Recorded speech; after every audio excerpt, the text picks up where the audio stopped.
So this video, hello, I'm Sarah Wilder. I should probably start with introducing myself. I'm Sarah Wilder. I am, amongst many things, I am a Hay House author and illustrator of the Animal Kin Oracle deck. So you may have seen me launch this deck 3-4 years ago now.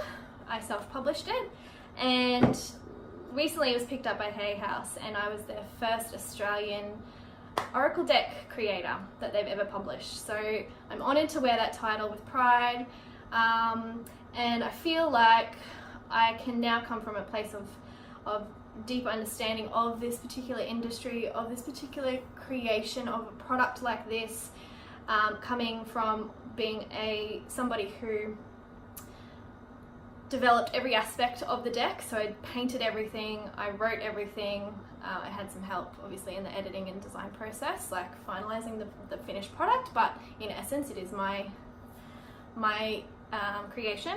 And then went down the self-publishing road to then get it picked up by a major publisher. So I've kind of gone full circle with this thing, and I'm now able to share my experiences with you, because I do get inboxed from time to time, and I was getting inboxed this a lot over the years, and I've had 2 people in the last 2 days ask me the same thing. So I figured I would make a video explaining about how to make your own Oracle deck, and or should you, and or what's what's the process and what does it entail.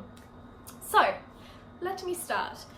This deck was a passion project, and like many of you who are watching this and interested in this thing, you have likely come up with your deck idea as a sort of passion project as well. So you've maybe come up with the idea and you're in this industry, maybe you have something you really want to share with the world, maybe you're an artist who sees oracle cards as a way of getting your art out into more of these spaces and people using them in a more intentional and meaningful way, and interacting with your art in a really beautiful, intimate way, as opposed to just having a picture up on a wall that maybe doesn't get as much attention.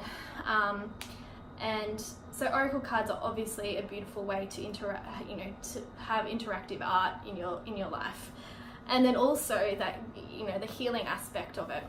So whatever your walk, whatever your path before coming to this idea, is obviously going to be the strength that you add to the creation of this deck. So whether you're coming from an artist point of view, whether you're coming from an intuitive point of view, whether you're going to come from wanting to establish yourself in tarot and oracle space, or as a healer, totally all welcome and totally warranted that you would have this idea at some point in your life. Now, what I will challenge you to do, however, is to really sit in with that idea. So we have ideas coming all the time, right? All the time. So for me, I have a plethora of ideas majority of the freaking time, and I can feel an overload of inspiration, right?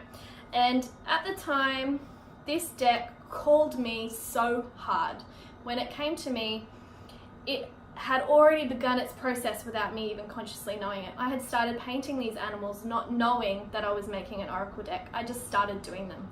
It wasn't even something I sat and considered. It was something I fell into intuitively.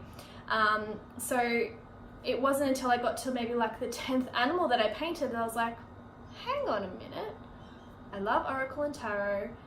I want to establish myself in this space because I feel I can teach a lot about this stuff and this practice.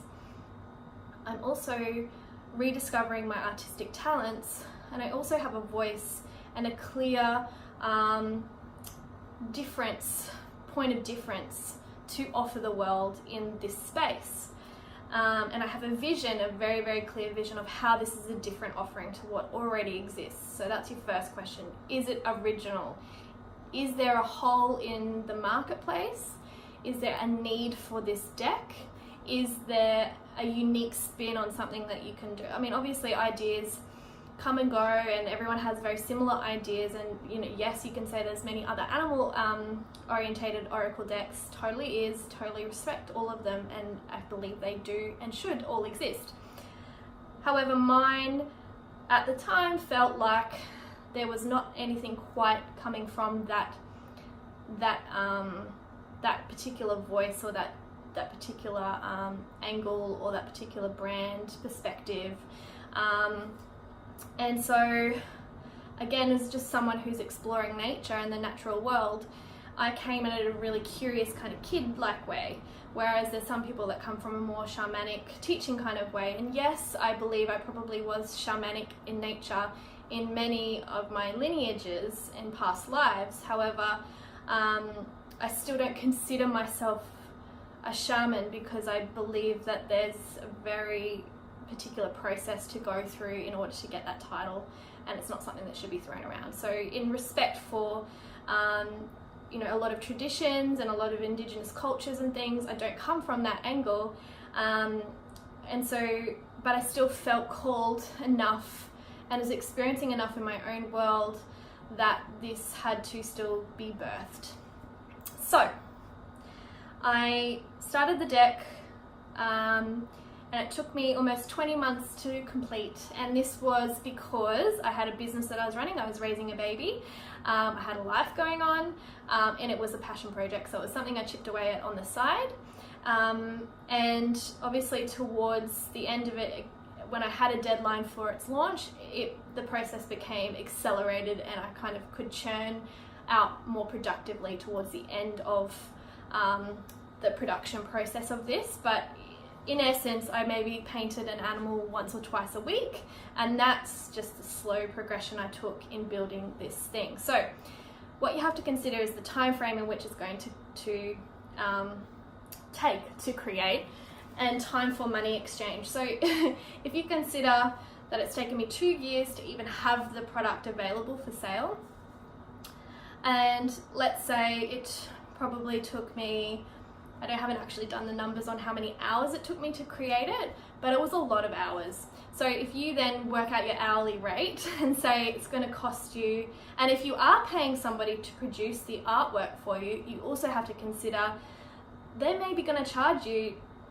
$10,000, $20,000 to produce the deck, depending on how much entails in the work, in the content, in the artwork. So already it's a pretty big investment of your time and energy to even be like market ready for it.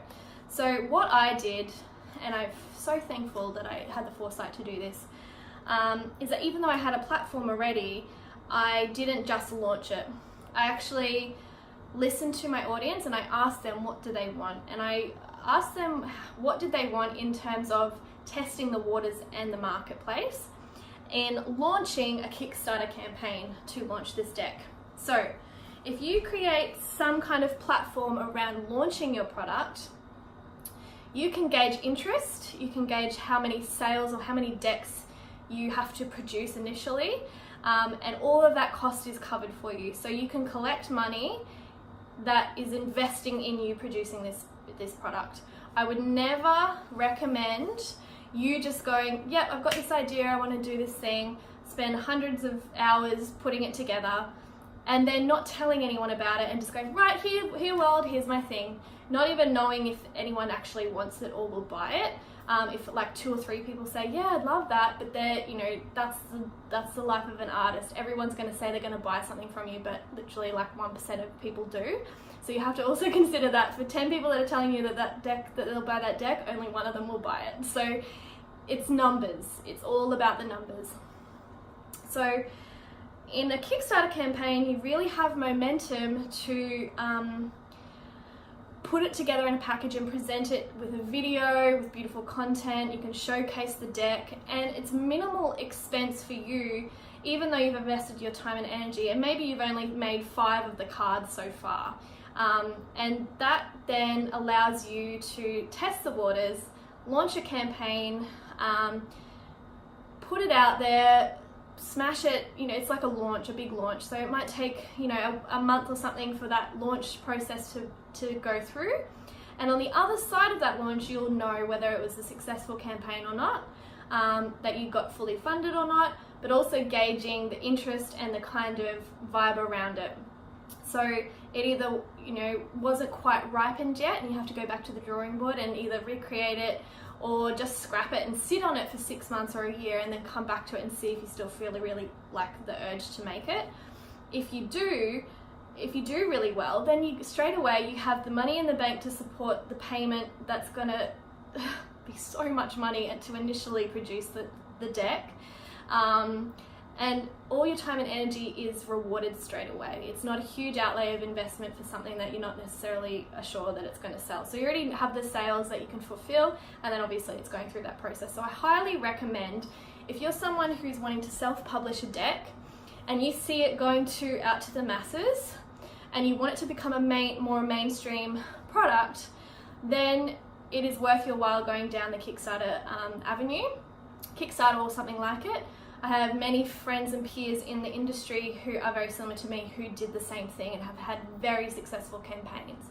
So unless you have a lot of investment behind you and a lot of following and you already kind of feel like everyone's frothing and ready to buy your deck no matter what it is, unless you are that person, then I believe your safest bet and smartest way to go about this is through a crowdfunding platform. So that's step one. So that's if self-published, right? And because the costings to self-publish can get really high. So whether or not you're the artist or not, so you have to consider if you want to be paid for your time and energy. So like I mentioned, it could be up to $10,000 to $20,000 in artwork depending on the detail, but the time and amount of energy that's going into the deck. It also have to consider whether it's going to come with a guidebook. I know some people when they first start out just have like affirmation decks or whatever, and they're just like self-sufficient card decks, so they don't come with a guidebook or a box. And that is actually a really smart way to launch a product too in this, because you can then order them in smaller numbers with local printers. It's when you start going down the track of wanting to have a fully comprehensive guidebook and a really professional box that it's specific people that can produce those and they have minimum quantities. So if you're just doing like an affirmation style deck or something really kind of simple and easy, maybe they're words or symbols or whatever, and they're all self-explanatory and they don't need a big meaning book, then yes, you also don't need to go via Kickstarter. You can just launch that and basically make to order. So you might be ordering 50 of those decks with your local printer and it might cost you, a couple of $1,000s, and that will just kind of get the ball rolling in a smaller scale for you when you're first getting them out on the road. It's when it's a bigger production that you're going to need to call on the bigger guys that are, aren't really going to look at you for anything less than 500 minimum. So if you feel like you can sell 500 units of it, then definitely you can go down the box and the box and the guidebook pathway and maybe go through the Kickstarter thing, unless you have a lot of money behind you and want to just go, whatever. You can obviously just take this information with a grain of salt. This is just purely my experience and opinion. So what I did is I've had 3 or 4 versions of my deck, and I've used like quite a few different printers throughout that process too. So initially the deck that I got produced cost me around $20 a unit for 500 pieces. So you can already see that it's going to cost you 10,000 plus this is Australian dollars, by the way, so if you're watching this in other countries, obviously it's going to be relative to your market, and I feel like the States probably has more access to more competitive pricing, but in Australia, there's very minimal market here for this type of thing, and obviously that space will grow. And I know a lot of people do obviously go to China and that kind of thing to produce their decks because of the price point. So printing locally versus going through China or the States, again, is another thing to weigh up, because there's pros and cons to both. The pros of printing locally obviously is local, so you're supporting local business. You can do smaller quantities, and you also have face-to-face representation from that print place. So I have my own sales rep, who brings me my proofs to my house, and I look over them and I can check them all and I can find the faults, I can make edits, he can pick them back up, and then I can go over to the printer and discuss things. We can have meetings, all that kind of thing. Obviously that is really helpful when you're finding your feet with your deck too.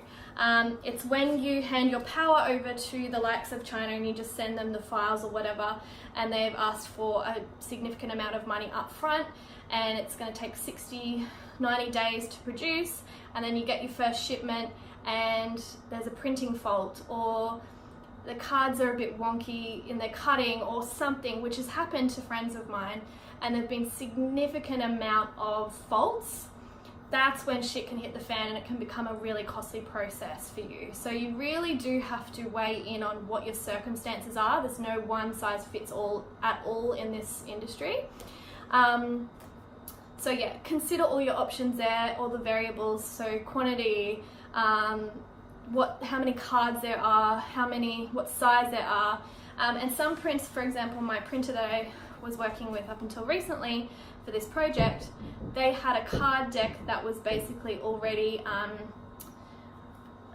wish I had it, it was like a template already done, so they had a certain card size with a certain box and a certain guidebook that was already like die cut. So for me to then say, oh no, I won't choose that because I want it to be like this, and I want it to have gold foiling, and I want it to have like this size and slightly skinnier and slightly this, that's when it can become costly, because then it's all customized for you. So even though, yes, as an artist you can be really finicky about that stuff, there also has to be that kind of logical side of things. Is like, you've got to start somewhere, and instead of pricing yourself way out of the market and costing you an absolute fortune and never being able to recover that, maybe you choose the slightly more cost effective option for the first run until you get your feet, and then maybe once you do have the volume and that kind of thing, you can look at making it to your own specs. So that's another thing to consider. So many things to consider. So I went through 1, 2, 3 lots of self-published. So the first publisher was very expensive. The second one was slightly cheaper again and slightly better in terms of the finished product. However, I had to build the boxes all myself. So that's another thing, labor. Yes, it can cost you $20 to get all the ingredients at your house for one deck, and you can charge $50 or $60 retail for it. However, then you have to physically build boxes, and when you've got to do 500 of them, that can be really time consuming. And actually there was a time where I had to also get every single card and put the bundles together, so 60 different cards from different piles, and put them and make sure, so there's human error involved in that process too, because you can sometimes double up on cards or miss cards or whatever. So that was to cut costs in production, otherwise it's going to cost me a lot more for the printers to do it, because that's what they do. If they're a local printer, it's the dudes in the warehouse doing that shit for you, and that's going to cost you as well. So again, they will allow you to take some of that cost by doing it yourself. So I've done both of those as well.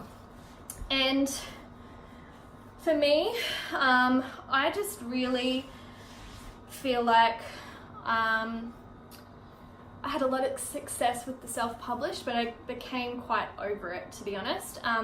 The other thing you've got to consider is, if you are a deck creator and you want to have this like hugely successful deck and you're self-published, you're the one shipping everything out. So do you want to spend your days doing customer service, shipping, picking, packing, ordering boxes, handling returns, dealing with faulty products, managing production in another country? It's a lot of hats to wear for something that isn't necessarily an overly profitable business model in that aspect. It can be if you're sending a lot of volume, and then you have to hire staff and all that kind of thing too. So again, if you're just a solopreneur doing this work, it can eat up a lot of your day-to-day life. And I do see it as, I would never see it as a profitable thing, like once I get a deck, that's me and that's gonna make it, you know? It is access to certain kinds of work that you are offering, but it's only one aspect of your business or of your brand or whatever. And if it's only a small aspect to you in the grand scheme of things, maybe it's something to consider not doing, or just to sit on it for a little bit longer until there are more platforms offering easier ways to produce your own deck. Like, I'm praying that someone, and maybe someone's going to be me one day, that there is a independent website where you can upload and kind of make to order decks. Like, that would be so cool. I know they do print demand books, so print on demand oracle decks would be a sick thing to create, and I hope someone does it. Don't steal my idea. No, you can. Again, there'll be platforms like that in the future, so maybe it's a matter of holding off until it's more accessible for people to do their own. If you have a big dream for your deck too, another thing that I experienced with self-publishing my deck is that I was able to sell enough units, and I had a strong enough following for my brand already, that then you attract interest from publishers. So most publishers these days will not look at you or consider you as someone to publish if you don't already have a platform of some form, or have already launched your deck and you can show that the sales numbers are doing well and all that kind of thing. So if I had pitched that deck 5 years ago to Hay House before I did my Kickstarter, they would have gone like, nah. So, and love to you, Hay House, I totally get it, because it's a lot of work and it's a big risk. It's a high risk for a publisher to take on an oracle deck because of the costs involved. So once you establish yourself in that space is when you will start to attract publishing deals. So if you are someone who's up and coming, who maybe doesn't have a strong following or a really established brand already, you're probably likely to get knocked back more often than not from big publishers. There are probably some smaller publishers that may want to work with you, or will charge you a small amount of money to produce for you and go down that road. And I didn't go down that road, so I can't speak from it, but I'm sure it exists and I'm sure it is a feasible option too. So make sure you look at that, because I feel like there is probably a little opening between the self-published road and the published road. There's that the DIY publishing, I don't know what we're calling it. There's kind of like a little window of opportunity in between of some smaller publishers if you pay money to produce it and they do it for you and whatever. Excuse me. So with publisher, again, yes, you are getting it distributed into lots of different hands, probably more than what you were able to do yourself. So I'm now stocked in retailers all over the world. My deck is internationally published, so it's all over the States, Canada, New Zealand, Europe, I think UK, and Australia obviously. And so I'm so super grateful for that opportunity, and I'm so stoked that it could grow its wings and just fly out in the world and get into the hands of so many more people than I could have ever dreamt of. And so obviously internet too is really becoming a lot more of a challenge to grow your own brand and sell through social media platforms, because they're censoring a lot of that stuff now.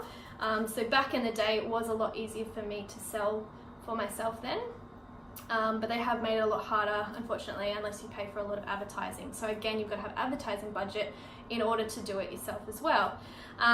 So going down the published road, it's kind of like a really beautiful symbiotic relationship, because they've taken all that responsibility off you. They have editors, they have production processes, they have relationships with printers, they can do it really cost effectively, they can distribute it widely and make it more mainstream. And so yes, that is beautiful, that's a beautiful gift, but for me that wasn't a monetary choice. That was literally me saying, I want this to grow wings, and I believe that it has much more mainstream appeal than what I'm able to do and create on my own at this time. And so I basically, when you sign with a publisher, you're handing over the rights to that artwork and that creation, so you no longer technically own it.